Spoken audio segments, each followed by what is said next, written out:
केवलो देवादिदेव 1008 श्री भगवान महावीर स्वामी की जय जय जय। अहिंसा परमो धर्म की जय जय जय। परम पूज आचार्य गुरुवर श्री विद्यासागर जी महाराज की जय जय जय। परम पूज्य महामना मुनिराज प्रमासागर जी महाराज की जय जय जय। परम पूज्य सागर जी महाराज की जय जय जय।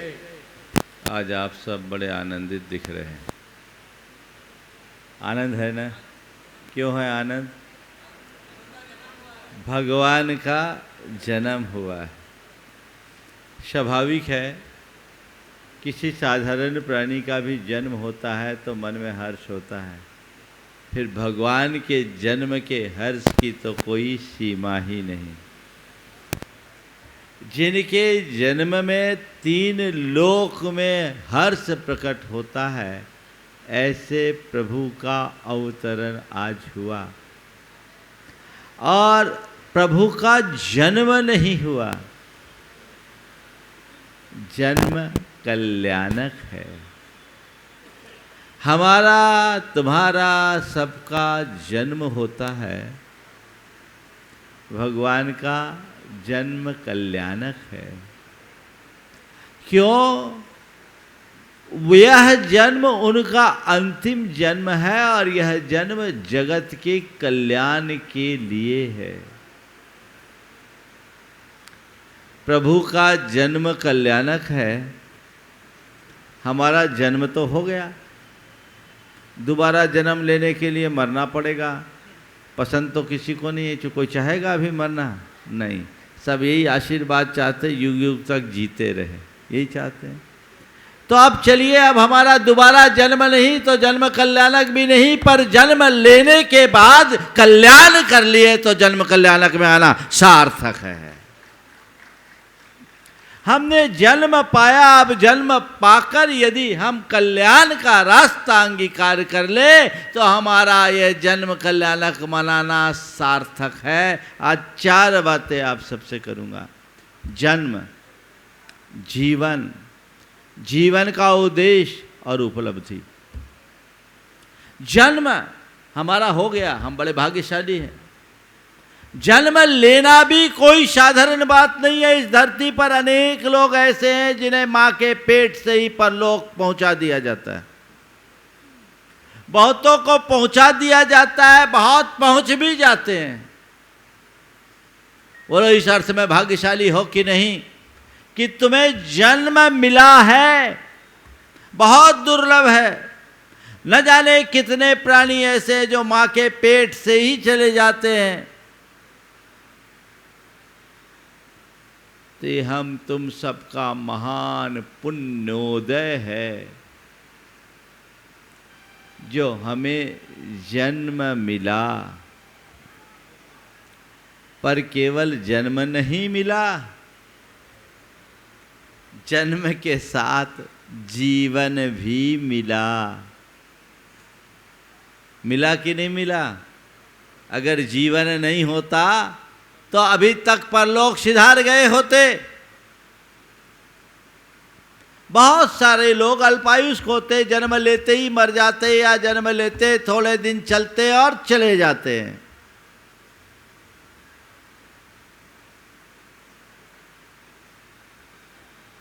तो क्या हुआ? कब कौन चल बसे पता नहीं।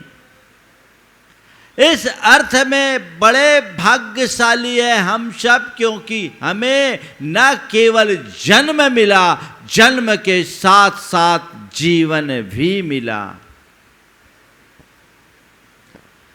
इस बात की खुशी मन में है? कभी इस बात का गौरव तुम्हारे लिए महसूस होता है कि मैं इस धरती के उन भाग्यशाली प्राणियों में हूं जिसे जन्म मिला और जीवन भी मिला? होता है? बोलो। जीते लेते हैं, जीते हैं, खुशी भी होती है, लेकिन जीवन मिलने की खुशी जो होनी चाहिए वो नहीं होती। अपने भाग्य को सराहने का भाव मन में नहीं होता। ये दुर्लभ जीवन जो हमने पाया है, जन्म ही दुर्लभ है तो जीवन तो और दुर्लभ है। जिसे हमने दुर्लभता से पाया है इसका कभी एहसास आभास नहीं होता। जिसके मन में यह एहसास होता है, जिसको इस बात का आभास होता है, उसके जीवन की दिशा और दशा अपने आप बदल जाती। आज जन्म कल्याणक के दिन ये एहसास करो, मुझे जन्म मिला, जीवन मिला, मैं भाग्यशाली हूँ। लेकिन जीवन कितने दिन के लिए मिला, कब तक मिला, कोई पता है, ठिकाना है? बोलो। आप हम सब जी रहे हैं, अच्छी बात है, हम भी भावना भाते हैं, सब जीते रहे, जुग जुग जीते रहे, भावना हमारी तुम्हारी सब की है। पर तुम्हें यह पता है तुम कितना जियोगे? किसी को कोई पता? किसी को पता नहीं, अगले पल का भरोसा नहीं। का क्या पता हमारे जीवन की कौन सी सांस आखिरी सांस बन जाए, एक श्वास का भी विश्वास नहीं है। कभी भी कुछ भी घट सकता है। तो ये जीवन है, क्षण भंगुर है, इस जीवन को समझो। जन्म मिला, दुर्लभ जीवन मिला, पर ये जीवन क्या है? नश्वर है। जीवन क्या है बोलो? जीवन किसको बोलते हैं? क्यों विमल जी, जीवन का मतलब क्या है? जीना नहीं, शरीर और सांसों के गठबंधन का नाम जीवन है। जब तक तुम्हारे देह के साथ श्वास का गठबंधन है तब तक तुम जिंदा हो। जिस दिन ये गठबंधन टूट गया, क्या हो गया? मुर्दा हो जाओगे, जीवन समाप्त हो जाएगा। बस जीवन की परिभाषा यदि कोई पूछे तो बस यही है, शरीर और सांसों का गठबंधन। ये गठबंधन कभी भी टूट सकता है गठबंधन चल रहा है, जब तक चल रहा है कोई भरोसा नहीं। ऐसे भी गठबंधनों का भरोसा होता नहीं। जहाँ भी गठबंधन होते हैं ना, खतरा ही खतरा होता है। तो गठबंधन का कोई भरोसा नहीं। जितने भी गठबंधन हैं वे गठबंधन भरोसे के लायक नहीं। कुछ गठबंधन मनुष्य अपनी बुद्धि से करता है, और शरीर और सांस का गठबंधन प्रकृति करती है। चाहे प्रकृति जन्य गठबंधन हो, चाहे बाहर का कोई गठबंधन हो, गठबंधन तो गठबंधन है, कभी भी टूट सकता है। और जिस दिन टूट जाए हमारे जीवन का रथ वहीं रुक जाएगा। तो कभी भी मेरी श्वास समाप्त हो सकती है, मेरी कोई भी सांस मेरे जीवन की आखिरी श्वास बन सकती है। इस बात का एहसास होना चाहिए। और जिसे यह एहसास होगा वो क्या करेगा? जीवन के प्रति जागरूक होगा कि नहीं होगा? बोलो।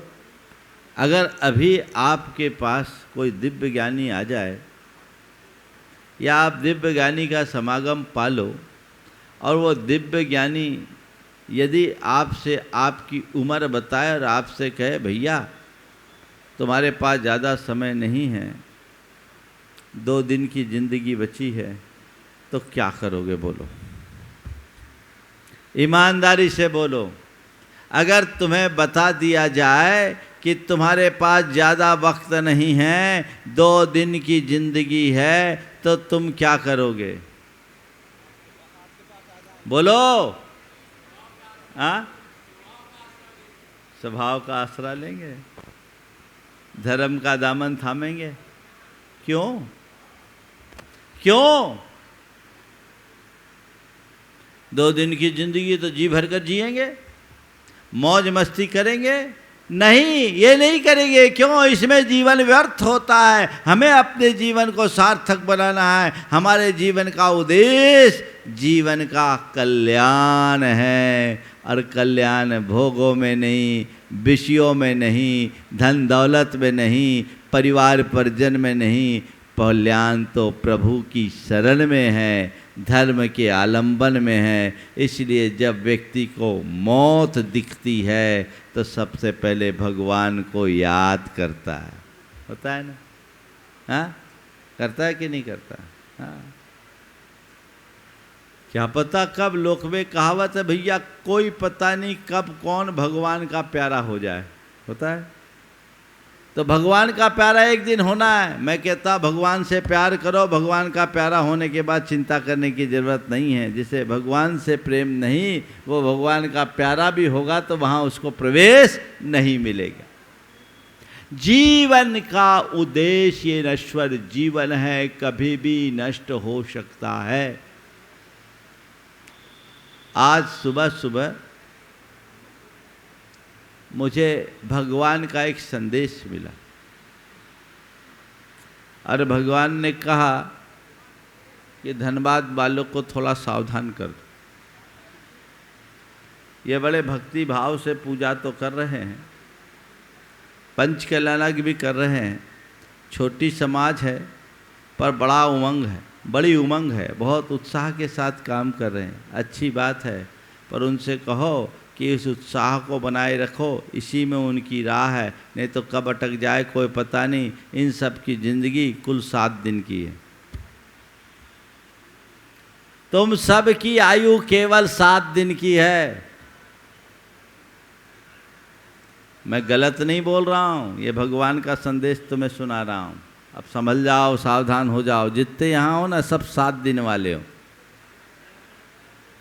अब बोलो क्या करोगे? तुम्हारी आयु 7 दिन की। तुम हंस रहे हो, बोलो महाराज मजाक कर रहे हैं। अरे मैं तुम्हें सत्य बता रहा हूं। 7 दिन की तुम्हारी उम्र है। आज कौन सा दिन है? बुधवार है ना? अगले बुधवार को नहीं रहोगे तुम। बोलो क्या होगा? 7 दिन में तुम मरोगे। और एक बात ध्यान रखना, तुम क्या, दुनिया में जितने हैं सबकी आयु 7 दिन की है, क्योंकि जो भी मरेगा वो रविवार से शनिवार तक के बीच ही मरेगा, इसके अलावा और कोई नहीं। सोम से रवि, और क्या 7 ही दिन तो है। बोलो बोलो, सही बोल रहा हूँ कि नहीं? कितनी आयु है तुम्हारी? हाँ, फिर ये किसकी चिंता, फिर किस फिक्र में, फिर कौन से रास्ते में? तुम्हें लगता है कि महाराज जी कह तो रहे हैं 7 दिन की आयु है, पर अभी ये दूसरों की बोल रहे हैं। हमारी आयु तो अभी बहुत लंबी है। यही मोह और यही मूर्छा है जो मनुष्य को अटका कर रखती है। ये दुर्लभ मनुष्य जीवन को पाकर जो उसे सार्थक दिशा देते हैं, वे ही अपने नर जन्म को सफल कर पाते हैं। जन्म मिल गया, नश्वर जीवन मिला है, थोड़े दिन का जीवन मिला। तुम्हारे जीवन का उद्देश्य क्या है? बोलो।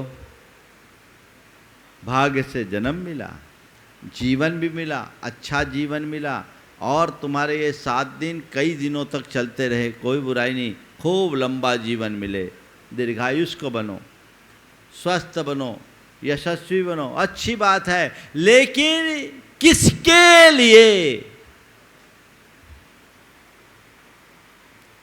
तुम्हारे जीवन का उद्देश्य क्या है?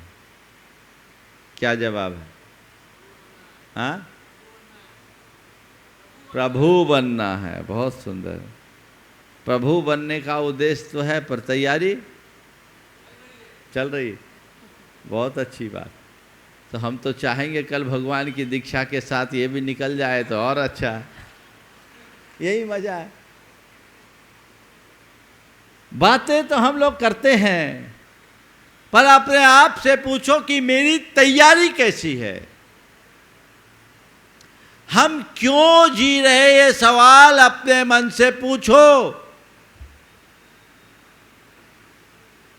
क्या उत्तर आएगा? एक दफ़ा हमने सवाल किया सभा में कि भैया क्यों जी रहे? एक युवक ने उत्तर दिया, इसलिए कि मरे नहीं। मरे नहीं। जो इस दृष्टि से जी रहा वो जीते जी भी मरे के समान है।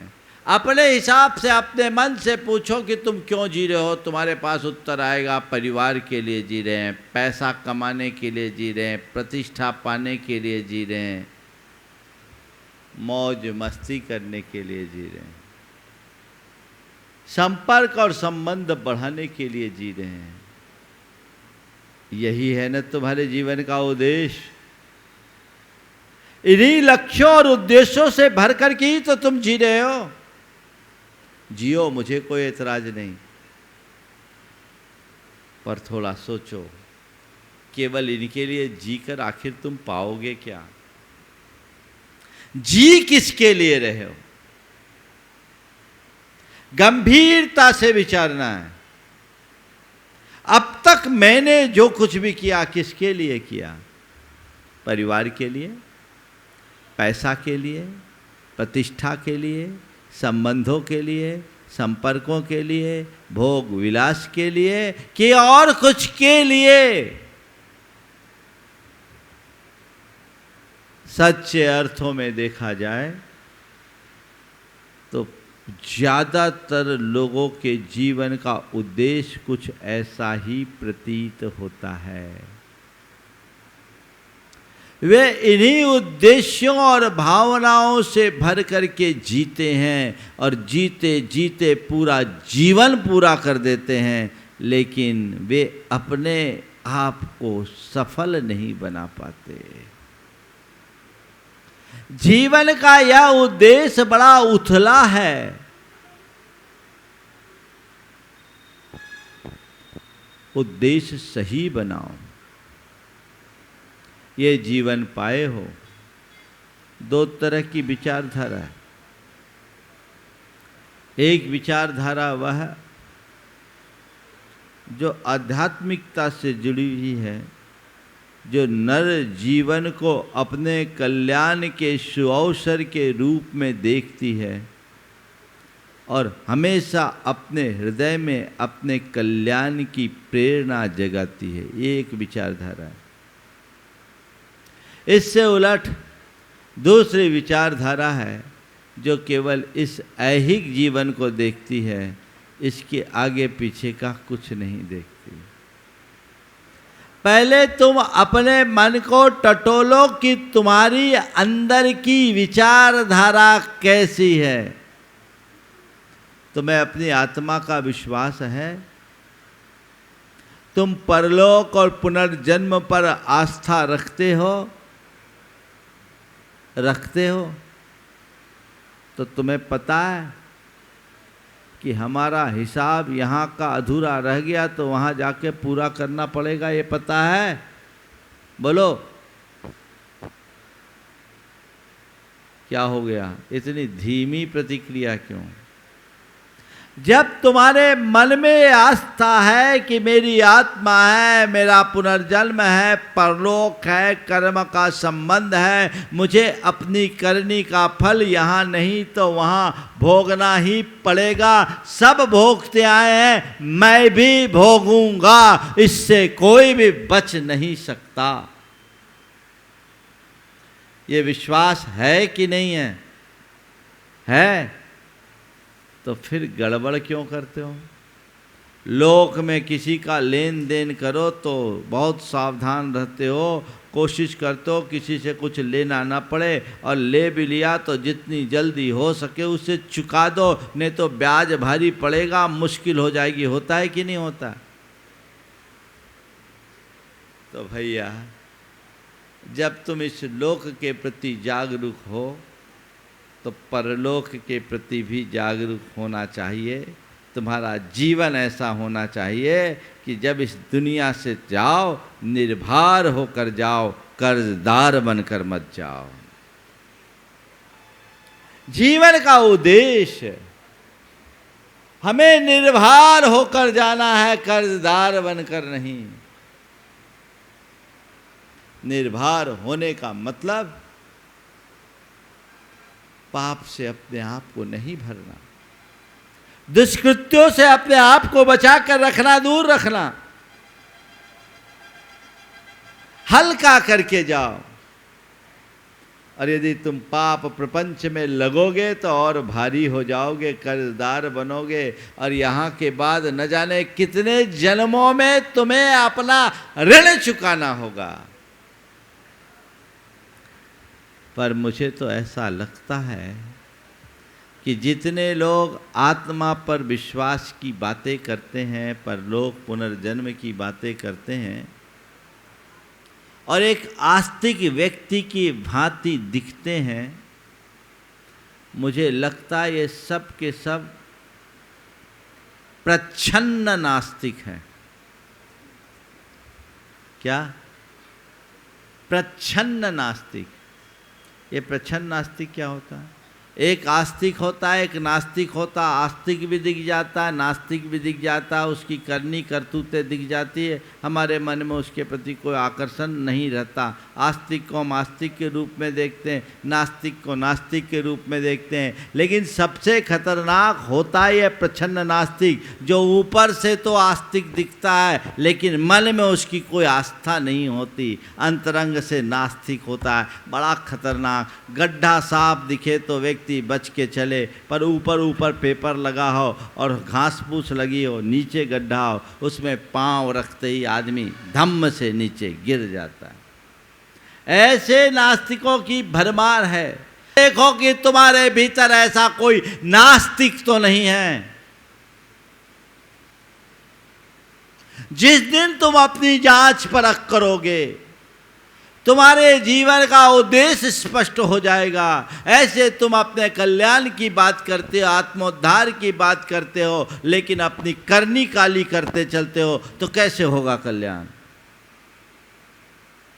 समझो अपने अंतर मन को। जो सच्चा आस्तिक व्यक्ति होता है वो अपने जीवन को सही रास्ते पर ले चलने के लिए कटिबद्ध होता है। उसे हर पल इस बात का बोध और एहसास रहता है कि मेरी करनी का फल मुझे भोगना होगा, और इस नर जीवन को पाया हूं तो मुझे अपने पापों को साफ करना है, पापों का बोझ नहीं बढ़ाना। ये उद्देश्य अपने अंदर जगाएं तो हम अपने जीवन का पथ प्रशस्त करने में समर्थ हो सकेंगे। अन्यथा केवल बातें और बातें होगी, हम कुछ नहीं कर सकते। आस्तिक बनिए। कल मैंने आपसे कहा था धर्मात्मा बनिए, धार्मिक। आज आस्तिक बनिए। कोई भी क्रिया करने से पहले 100 बार सोचिए कि इसका परिणाम क्या होगा, कैसा आस्तिक होता है। गुरुकुल युग की बात है, जब गुरुकुल में शिक्षा दी जाती थी, एक दिन गुरु बड़े उदास थे। शिष्यों ने पूछा क्या बात है, आज आप इतने उदास क्यों? गुरु ने कहा क्या बताऊं, मेरी कन्या विवाह योग्य हो गई, मुझे उसका विवाह करना है और मेरे पास धन की कमी है, मैं इस चिंता में हूं कि उसका विवाह कैसे करूं। तो उनके सब छात्रों में जो बड़े बड़े नगर सेठ के बेटे भी थे, तो उनने कहा महाराज आप चिंता मत करें, आप जितना चाहेंगे उतना धन हम लेके आ जाएंगे आपके पास। बोले नहीं, ऐसा धन नहीं लूँगा, इस प्रकार का धन लेना मेरी प्रतिष्ठा के खिलाफ है।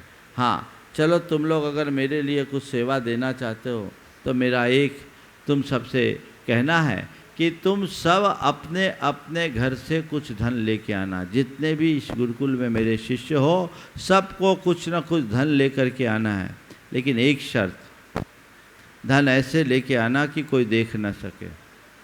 अगर तुम्हारे लिए कोई देख लिया तो वो धन मेरे लेने योग्य नहीं है। फिर क्या था, अगले दिन धन का ढेर लग गया। सब शिष्यों ने गुरु भक्ति का परिचय देते हुए जिसके हाथ जो लगा लाकर रख दिया। एक छात्र खाली हाथ था और वो नगर सेठ का बेटा था। गुरु ने पूछा क्या हुआ, तुम कुछ नहीं लाए? बोले नहीं, नहीं ला पाया। क्या तुम्हारे घर में कुछ नहीं था? था तो बहुत, पर मैं ला नहीं सका। क्यों नहीं लाए? बोले गुरुदेव आपकी शर्त पूरी नहीं कर सका। आपकी शर्त पूरी नहीं कर सका। बोले क्या हो गया? बोले आपने कहा था कि धन ऐसा लाना कि कोई देख ना सके, तो क्या तुम्हें एकांत नहीं मिला? बोला अनेक बार एकांत मिला। अनेक बार एकांत मिला, मैंने उठा भी लिया, देखा कोई देख तो नहीं रहा है, कोई नहीं देख रहा है, लेकिन जैसे उठाया और कोई नहीं देख रहा, पर मुझे लगा मैं तो देख रहा हूँ। तो मुझे लगा गुरु ने कहा था कोई देखे ऐसा धन मत लाना, जब मैं उसे उठाते देख रहा हूँ तो कैसे ला सकता हूँ। गुरुदेव मैंने उसे छोड़ दिया, मुझे मेरे अपराध को क्षमा करे, मैं क्या करूँ। गुरु ने उसे अपने सीने से लगा लिया और कहा केवल तेरी पढ़ाई पूरी हुई, बाकी सबको फिर से पढ़ना है। मुझे धन की कोई ज़रूरत नहीं थी, मैं तो केवल परीक्षा ले रहा था। अपने मन से पूछो, तुम भगवान पर भरोसा रखते हो, आत्मा पर भरोसा रखते हो, परलोक और पुनर्जन्म पर विश्वास करते हो, कर्म सिद्धांत पर विश्वास करते हो, तो फिर कुकर्म करने से डरते क्यों नहीं? यदि कुकर्मों से डर नहीं है तो मतलब तुम्हारा अभी भरोसा जगा नहीं है। अपने अंदर के भरोसे को जगाना है, वही हमारे जीवन को सुंदर बना सकेगा, उससे ही हमारे जीवन का पथ प्रशस्त हो सकेगा, और कोई दूसरा रास्ता नहीं। वह उद्देश्य अपने मन में जगना चाहिए जो हमारे जीवन के पथ को प्रशस्त कर सके। तो जीवन का उद्देश्य क्या हो? जीवन को सफल और सार्थक बनाओ। यदि आत्मा पर विश्वास है तो अपने आप एक ही विचार करो कि मैं आत्मा हूँ और मुझे और चीज़ों के बारे में बाद में अपनी अंतर आत्मा के विषय में पहले सोचना चाहिए। और चीज़ों के विषय में बाद में अपनी अंतरात्मा के विषय में पहले सोचना चाहिए। थोड़ा अंदर झांक के देखो, तुम किसके विषय में पहले सोचते हो? और सबके बाद में पहले आत्मा का तो ख्याल आ जाए तो ठीक, नहीं तो ठीक। सबकी आत्मा दब गई है, उसे उभारिए, तब जीवन का उद्धार होगा। जब तक ऐसी आध्यात्मिक दृष्टि प्रकट नहीं होती तब तक जीवन का कल्याण असंभव है।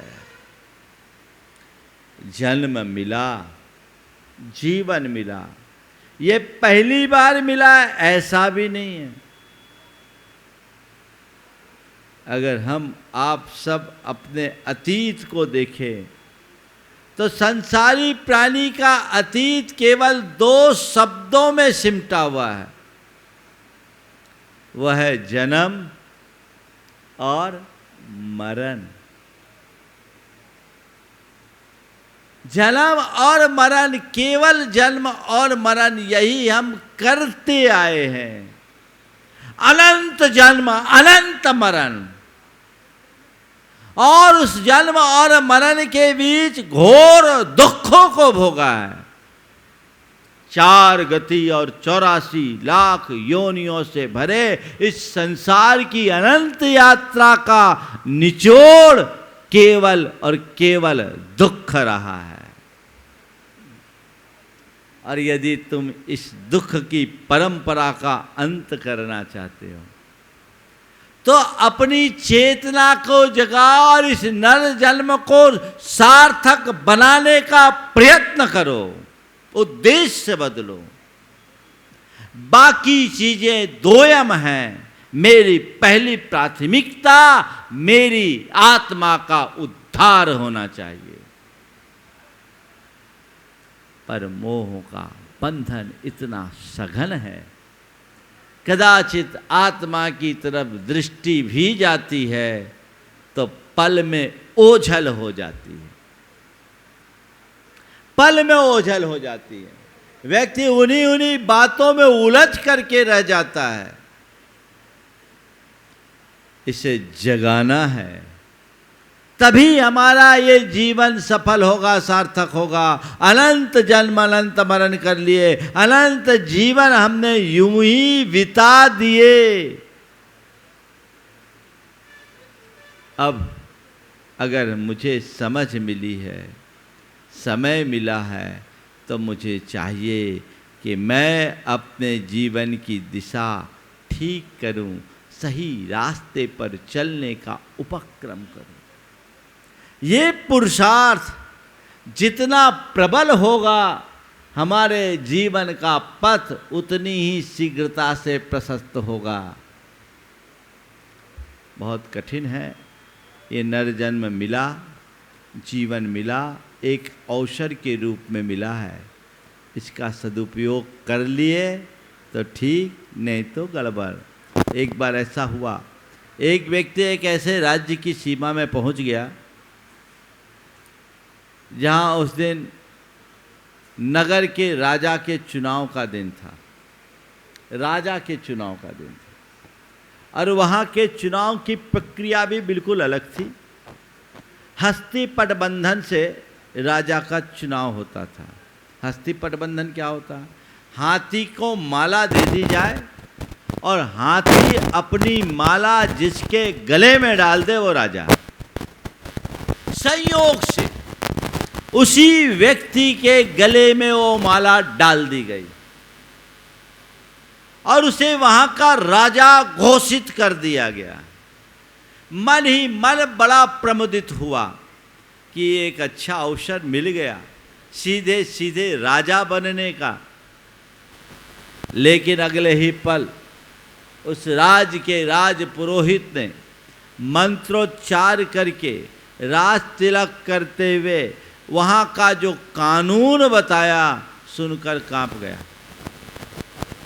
कानून था कि यहाँ आपके लिए 5 साल का राज्य है, 5 वर्ष तक राज्य करना है और 5 वर्ष पूर्ण होने के बाद आप नगर में लौट नहीं सकते। नगर की सीमा से लगी मगरमच्छों और घड़ियालों से भरी नदी के तट पर आपको छोड़ दिया जाएगा, आप लौट नहीं सकते। अब तक का अतीत इतिहास यही था कि जो कोई भी राजा महाराजा आते, राजा बने, 5 साल राज किए और बाद में वही नदी में मगरमच्छों के ग्रास बन गए। इस राजा ने सोचा कि मैं बुरा फंसा, लेकिन फिर भी सोचा 5 बरस बहुत ज़्यादा होते, चलो अभी देखा जाएगा। उसने 5 साल तक बहुत अच्छा शासन किया, इतना बढ़िया राज किया कि उसका राज केवल राजगद्दी पर ही नहीं, लोगों के दिलों में भी हो गया। सबके दिलों पर राज करने लगा। जैसे जैसे समय बीतने को हुआ, लोगों की चिंताएं बढ़ने लगी कि अब सबको अपने प्राण प्यारे राजा को खोना होगा। लेकिन सब के सब बंधे हुए थे अपने राज्य के कानून और विश्वास से। कोई कुछ कर नहीं सकता था, सब अपने आप को निरुपाय सा महसूस कर रहे थे। जिस दिन 5 वर्ष पूर्ण हुए, हाथी पर आरूढ़ करके सारे राज्य की जनता ने अश्रुपूरित नेत्रों से राजा की विदाई की। नदी के तट पर राजा को हाथी से उतारा गया और उससे कहा गया, कानून पढ़ के सुनाया गया और कहा गया, आपने राज्य के कानून के मुताबिक 5 वर्षों का राज्य किया, अब आप इस पार नहीं आ सकते, आपको उस पार ही जाना होगा। राजा ने कहा, ठीक है, मैं भी इस राज्य के कानून का उतना ही सम्मान करता हूं और मैं अब इस पार नहीं आऊंगा, लेकिन मेरे लिए अब इस पार और उस पार में कोई खास फर्क नहीं है। मेरे लिए इस पार और उस पार में कोई खास फर्क नहीं है। सब लोग देखकर भौचक्क रह गए, क्योंकि उस नदी पर एक बढ़िया पुल बना हुआ था और उस पार एक सुंदर नगर बसा था।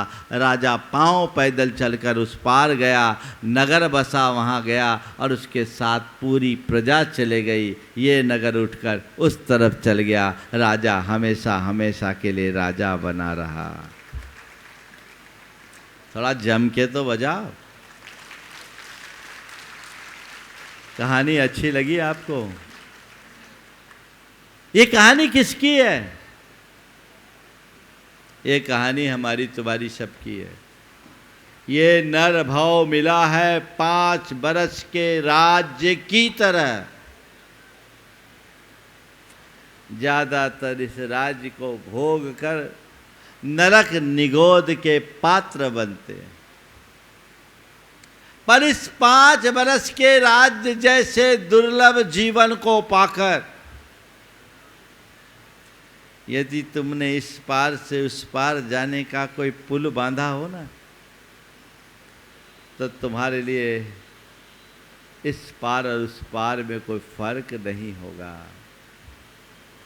कभी सोचा इस पार तो सब है, उस पार क्या होगा? हरिवंश राय बच्चन की ये पंक्तियाँ बड़ी प्रासंगिक है। दीर्घदेख जहाँ तक पाता हूँ, मन का सागर लहराता है, तम का सागर लहराता है, उस पार खड़ा होकर कोई हम सबको खींच बुलाता है। मेरा मन तो डगमग करता तट पर के हिलकोरे से, एकाकी जब पहुँचूंगा मझधार न जाने क्या होगा। इस पार प्रभु तुम हो सब हो, उस पार न जाने क्या होगा, उस पार न जाने क्या होगा, उस पार न जाने क्या होगा। कोई पुल बना रहे हो महाराज, ये पंच कल्याणक तो हम इसीलिए अटेंड कर रहे हैं कि हमारे लिए पुख्ता पुल बन जाए, है ना। जिस व्यक्ति के हृदय में धर्म का बीजांकुर हो गया, उसका भाव सुरक्षित हो गया, ऐसा समझना। अपने जीवन का उद्देश्य केवल जीवन का कल्याण होना चाहिए, बाकी चीजें गौण की है, उसे हम दूसरे स्तर पर रखेंगे। मेरे जीवन का कल्याण मेरी पहली प्राथमिकता होनी चाहिए। जिस दिन ये बात तुम्हारे अंतश्चेतना में बैठ जाएगी, तो तुम्हारे जीने का तरीका ही बदल जाएगा।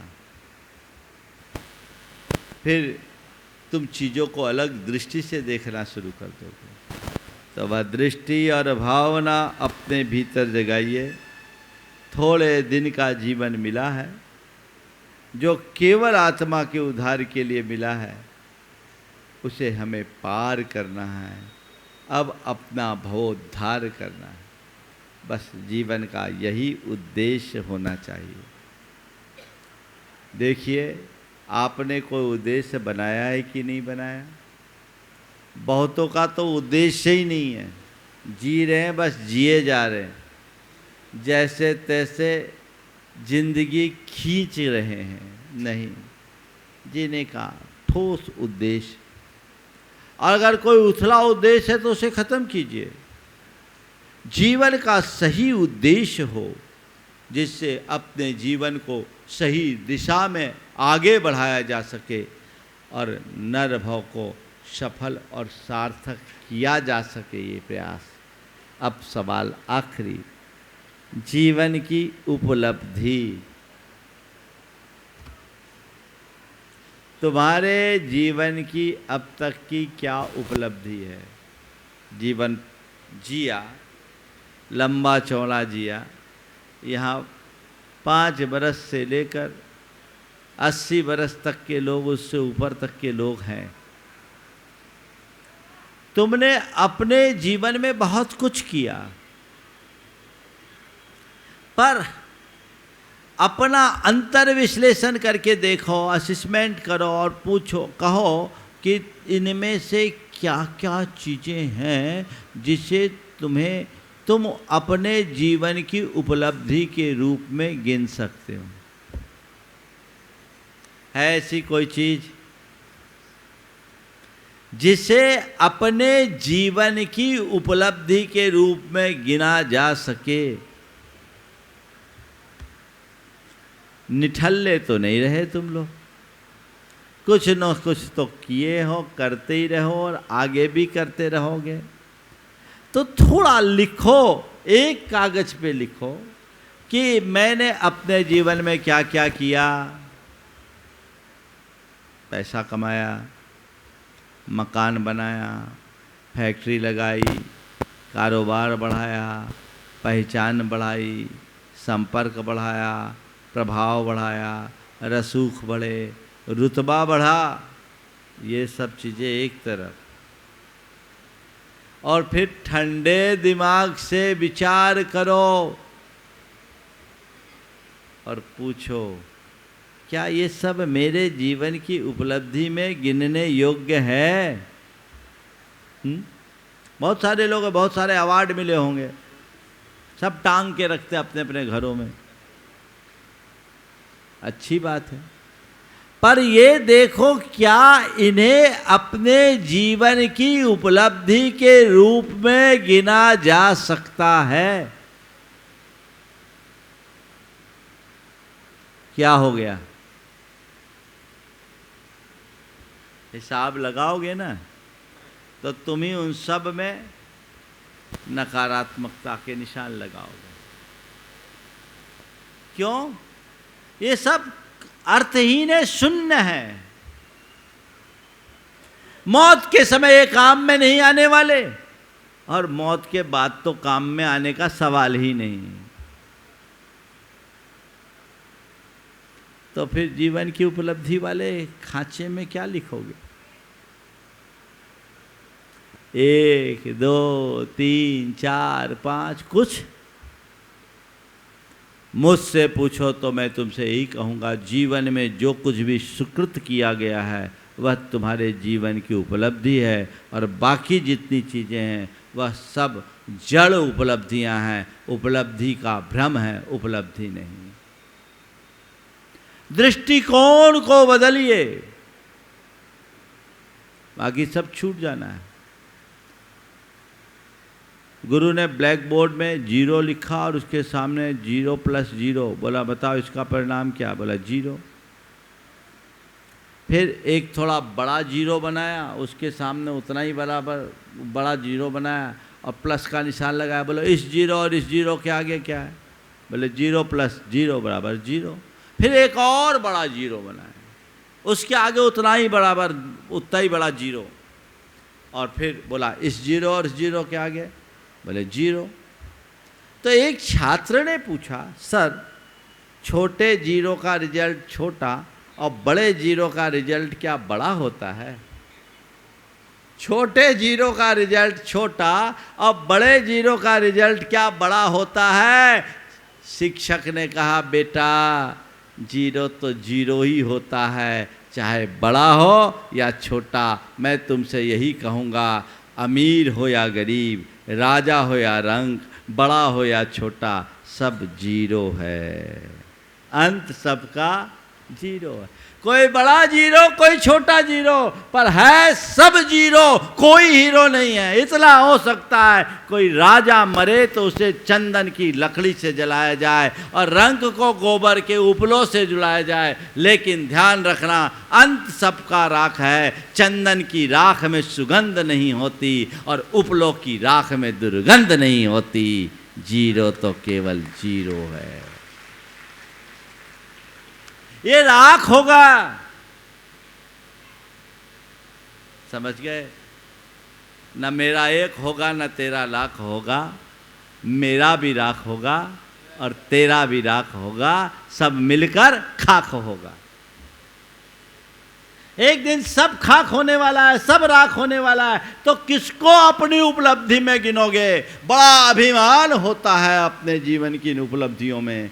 संत हंसते हैं, काश इसे जीवन की सच्चाई का बोध होता तो अपनी दिशा बदलता, अपना समय, अपनी शक्ति और अपने संसाधनों को सही दिशा में लगाता। ये आत्ममुग्धता है, ये भ्रमजाल है जो मनुष्य को उलझा कर रखती है। आत्मविमुग्धता से बाहर आइए। भगवान का हम सबके लिए यही मार्गदर्शन है उस मार्गदर्शन को अपना करके यदि हमने सही रास्ता अंगीकार किया तो हमारा जीवन सुनिश्चित रूप से सुधर जाएगा, हमारे जीवन का उद्धार हो जाएगा। धर्म करने के बाद भी कई बार ऐसा होता है कि हम अपने जीवन के उथलेपन से अपने आप को बाहर नहीं निकाल पाते, नतीजा हम जहाँ के तहाँ रह जाते हैं। सही रास्ते को अंगीकार करें, सही दिशा में आगे बढ़े, जिससे अपने जीवन को हम सफल और सार्थक बना सकें। आज के जन्म कल्याणक के अवसर पर सार संक्षेप में मैं यही कहूँगा, भगवान का जन्म हुआ, उनने जीवन पाया, उस जीवन का 100 देश जीवन जिया, एक दिन से नहीं 10 भव से लगातार उद्देश्य उनके जीवन का जुड़ा हुआ है, जो उनकी उपलब्धियां बनते जा रही है और चरम उपलब्धि के रूप में वे तीर्थंकरत्व के रूप में जन्म लिए हैं। और ये जन्म नहीं, जन्म कल्याणक बनकर जगत के कल्याण का आधार बना है। और आगे वो दीक्षा ग्रहण करके कैवल्य को पाएंगे और निर्वाण को प्राप्त करके अपने जीवन के उद्देश्य की पूर्णता करेंगे और जीवन की एक शाश्वत उपलब्धि को हासिल कर पाएंगे। हम जन्म पालिए, जीवन के मर्म को समझे जाने और जीवन के सही उद्देश्य को समझते हुए जीवन की वास्तविक उपलब्धि के लिए संकल्पित हो जाएं, तो हमारा ये पंचकल्याणक सफल और सार्थक होगा। समय आप सबका हो गया है, यहीं पर विराम। बोलिए परम पूज्य आचार्य गुरुवर श्री विद्यासागर जी महाराज।